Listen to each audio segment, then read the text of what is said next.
Good evening and salutations, my YNR fans. Let's talk about Phyllis for a minute because in this episode, I like to call it karma for her. First, she gets up in Christina's face, all up in her business, asking questions that she don't need to be asking, being super jealous about the fact that Christine is hanging out with Danny, trying to play it off like, oh, he's making you his special sauce, this, that, and the third, like, oh, it's very tasty, and trying to just being annoying. And so in the end, she winds up hanging out at the bar by herself, trying to get her kids to hang out with her. I'm like, boo, if you didn't make so much of a train wreck out of your life, you would have been hanging out with the gal pals. You would have been hanging out with a beau or something like that. Instead, you're sitting up there drinking alone, trying to get your kids to hang out with you. Now, Michael comes in, and she starts complaining and feeling sorry for herself. Oh, why does everyone else get to sit there and have a second chance with me? I don't get it. The woe is me syndrome. And you know, Michael's like, listen, the whole self pity thing, that's not doing you any good. That's just a waste of time. But he is proud of her because the old Phyllis would have just been like, you know what, screw it. I'm just gonna be me. I'm just gonna burn down, whatever. And he realizes that she's not just doing it for her kids, but she's also doing it for herself. So I guess in some ways that's progress.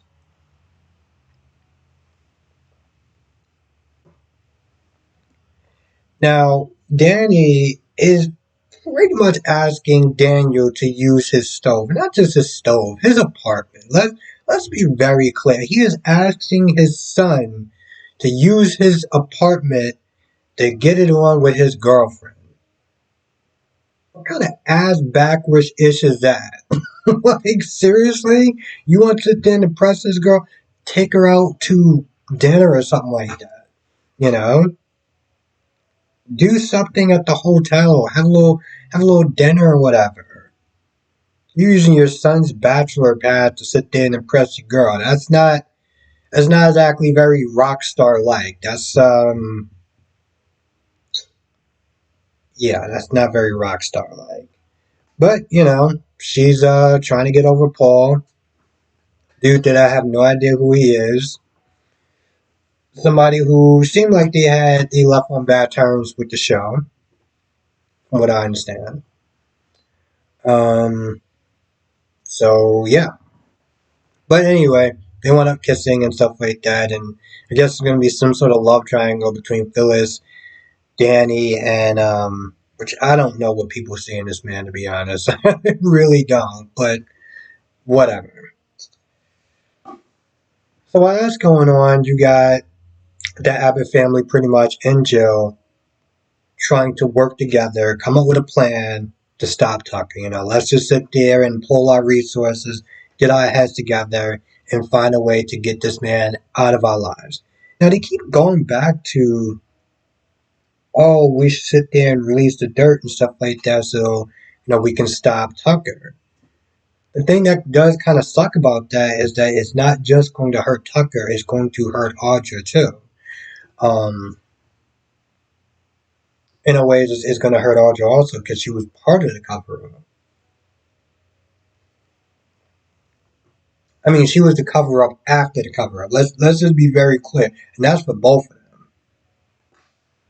But it's still not going to sit there and help her case moving forward in the business world. I mean, I guess you can sit there and try to spin it, you know. Anyway, Jill did kind of annoy me a little bit. She was trying to play the whole mommy card and with Billy. Oh, I just want to work with you. I want to work with my son to build something beautiful and a legacy. I'm just like, so now you guys sit there and guilt this man and it's that they're working with you? Really? But to be fair, on the other side of that, you don't have to work with Jack and sit there trying to convince him that butting heads with Diane, butting heads more importantly with Kyle. You don't sit there and deal with that.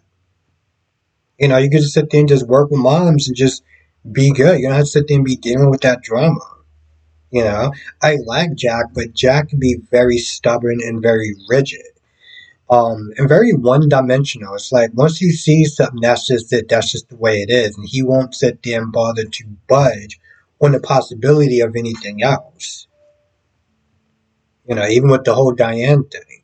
And granted, yeah, I was on Diane's side a lot of it because it's like Diane didn't do anything since she got back to town. She didn't do anything. And people just like, oh, well, she's going to do something. She's up to no good. She's going to sit there and take down Bo and Jack. I'm like, yeah, okay, sure. Listen, she might have been a train wreck before I started watching the show. I don't know about that. I don't know her resume before that. But since she came back to town, she didn't really do anything. But if stuff like that happens again, he doesn't have to deal with that.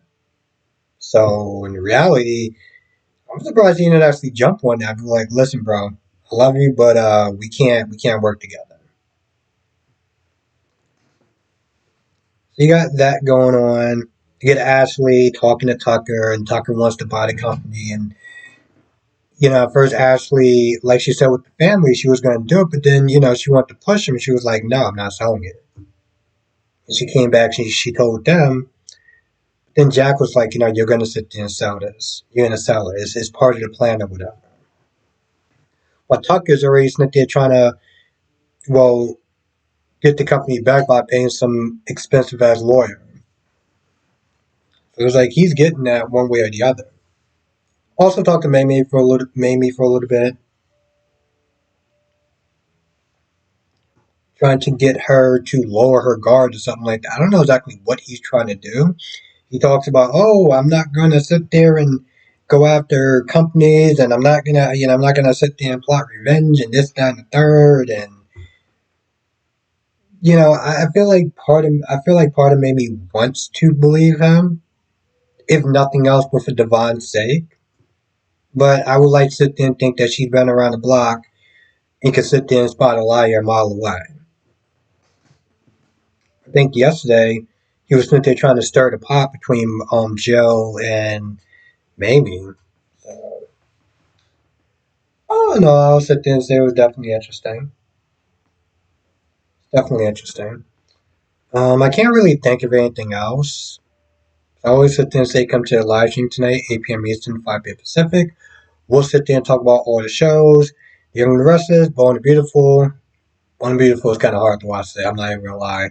I was in at the end of the day. I was like, should I even do a review on Born and Beautiful? Because like it was very emotional, and I always sit there and one of the things I don't want to do is get emotional while filming. I don't want to go there. And this episode was very difficult not to. So yeah. Anyway, with that being said, I'm gonna go. Thank you for watching. I'll see you in the next video.